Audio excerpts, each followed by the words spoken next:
Hi everyone, Jen Fuentecilla here, Director of Christian Education at First United Methodist Church in Chula Vista, and I am here this morning with Dr. Jen Poast. Good morning, Dr. Jen. Good morning. We have Jen and Dr. Jen here, and I'm thankful that you're willing to join me. From your professional standpoint, I wanted to chat with you as we enter into a new time this summer with things changing in our communities. I'd just like to get your perspective on how to stay safe as businesses begin to open, and other thoughts from your professional standpoint. So please share with us from your viewpoint how to stay safe this summer as businesses are opening and families prepare for the next school year. So I think that things are still quite in flux, and these opening strategies are really, there's some state guidelines, but they're really happening at the local community. And so each community is doing things a little bit differently, and that kind of makes things a little more complicated to discuss. But let's just take San Diego for us. San Diego's done a really great job of opening slowly, and they're even though they're opening slowly, they're opening a little fast from my perspective. But we've noticed that as they open up, the rates of infection and the percentage of people that are positive for COVID are staying fairly stable, even though we're doing a lot more testing. So we have about 4%, 4 to 0.1, I think, % of the tests that we're doing that are turning out positive. That varies by, zip code, but in general, that's the county average. And the guidelines, we're following the guidelines very closely. If you want to stay safe, then you need to take personal ownership of your health and your family's health. Wear a mask, wash your hands frequently. Stay home when you're sick. Even if you don't think it's COVID, stay home. And stay away from people still that are high risk. Most of the people who are under 50 and not obese are handling COVID fairly well. Now there's isolated cases where people get really, really sick. So it is still possible to get really, really sick, even kids. But it's less common, and it's more common that you will just have a mild case, or even if it's a severe case, that you'll recover. That being said, we're not really, when we think about keeping our community safe, we have to think about the most vulnerable in our communities. And it's not all about whether I think I'm going to get sick or whether I'm going to be at risk of getting seriously ill. I have to think of the other people that I'm coming in contact with. I'm a healthcare professional. I saw 3 patients yesterday in person. I've been mostly doing things just like this through telehealth. Those 3 people, if I was sick, would be at serious risk of getting very ill if I passed it on to them. And so when we think about being safe, we really want to think about our community being safe, not just us personally being safe. What can we do for our community and for us? Wear a mask. It's protecting the other person. It's protecting you a little bit, but it's mostly to protect the other person. And if you're both wearing masks, you get essentially double protection. Wash your hands. Stay 6 feet apart. There's very good evidence that if you're just talking a normal conversation, 6 feet is a good distance to be to prevent spread. Thank you for reiterating the importance of wearing masks and washing your hands frequently, staying the 6 feet apart. I know that you have an important role on the church task force, as well as we return or plan to return to campus, and as our congregation thinks about if they would like to be a part of Sunday services when we reopen. Can you share a little bit about the reopening plan and what our campus is doing to ensure the safety of our congregation? Sure. The Methodist Church has some guidelines, as well as the state having guidelines. And actually the church's guidelines are quite strict and quite specific. So we're following those guidelines. Church will not look the way that it did before all this happened. There will be no singing. There will be no communion. And there'll be no children's ministry, at least in the early parts of us reopening. We're still in the process of writing up our plan and getting the church council's approval for our plan. And once that's done, it'll go to the regional and the district to get approval. The superintendent has to sign off on it. But when you come onto campus, you will see signs asking you to wear a face mask, requiring you, I should say, to wear a face mask. When you come up to either the sanctuary, the fellowship hall, or the church office, somebody will ask you some screening questions and take your temperature, and then walk you into the place where you will sit. So you won't get to choose who you're sitting next to. You won't get to really sit next to somebody that's not in your household.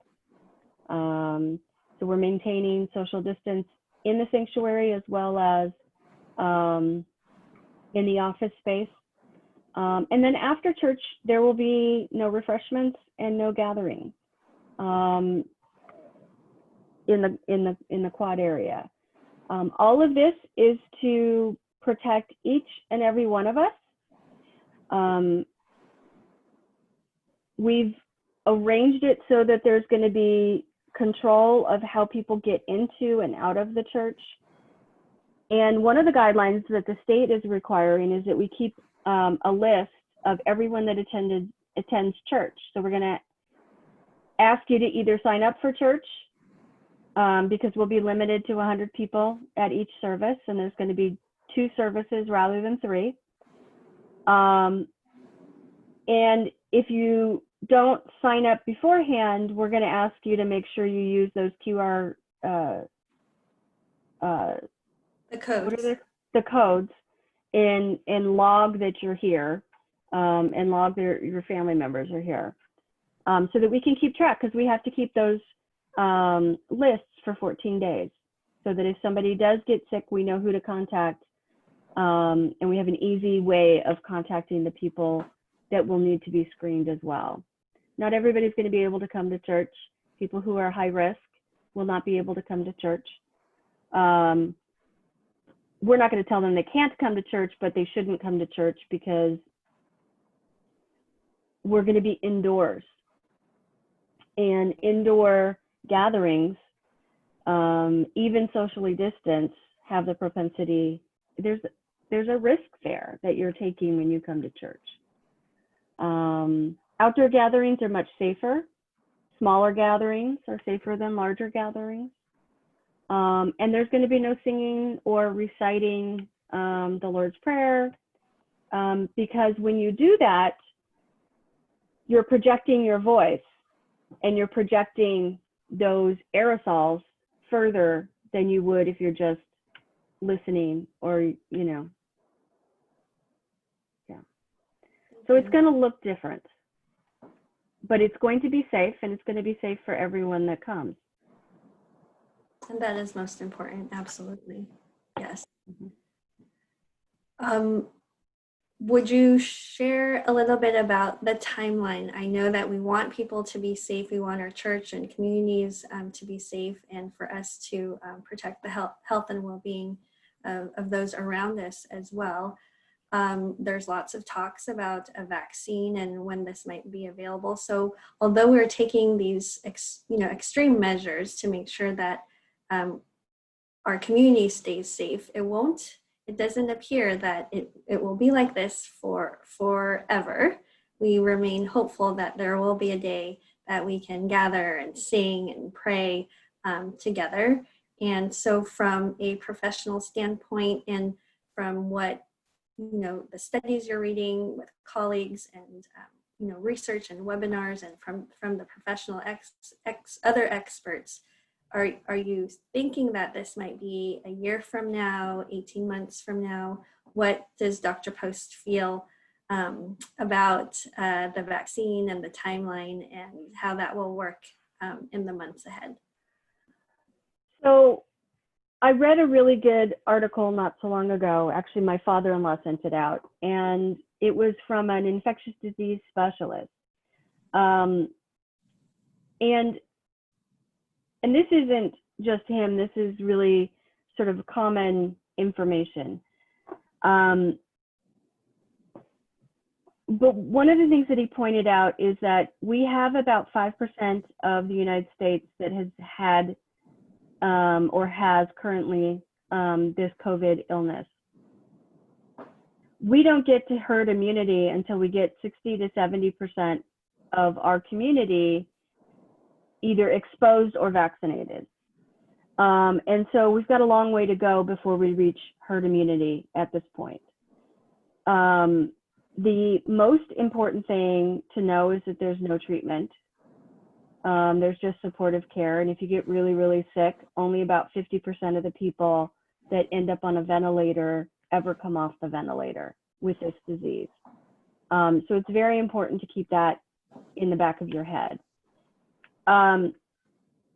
Really, it's more likely the way that we're going that we will get a vaccine before we reach 60 to 70% immunity. And if you think about how many people have already died, we're at almost 120,000 Americans who have died, with only 5% of the people having been infected. In order to have 60% of people have natural infection from actually having contracted the disease, well, I don't even want to think about how many deaths would have to happen or would probably happen. And so our hope is really that the vaccine is effective and that it comes out and is distributed as efficiently as possible. The likelihood is that we will have a vaccine next year. January would be very optimistic. Having a vaccine that's effective is the next step, and time will tell whether that vaccine is effective. There's a few of them that are being tested now.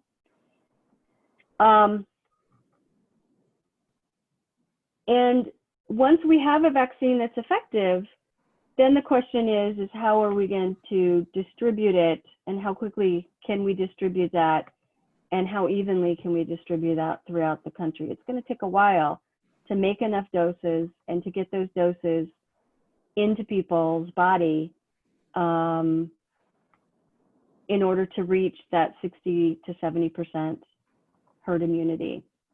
It's going to take 1.5 years to 2 years, perhaps longer. Well, thank you for painting that realistic picture. I mean, it's challenging to hear from so many different outlets these days, that it's great to hear that perspective from you today. So thank you for that. Mm-hmm. I think as far as the church goes, the dates of when we're going to open are still sort of up in the air, and they have to do with how quickly we can get everything approved. The earliest that we would be open, the staff offices to the public, the church office to the public, the earliest it would be open would be July 1st. It would be optimistic to think that the church services would be available that early. And in fact, Pastor Brian made a comment the other day that says, look, when my kids can go to school and have 30 people in a room, or however many they're going to allow in one room, then we can talk about putting 100 people in the sanctuary.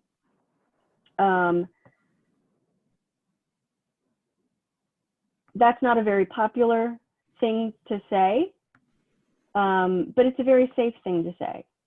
And so I think the bottom line is Pastor Brian and the people on this task force are trying to be as conservative and careful as possible and make sure that all our ducks are in a row before we open up and that everybody's comfortable.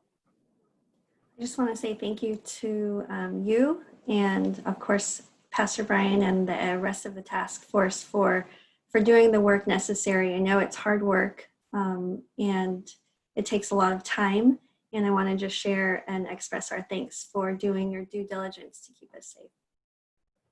It's our pleasure. Thank you so much. Have a wonderful day. Thanks, Jen.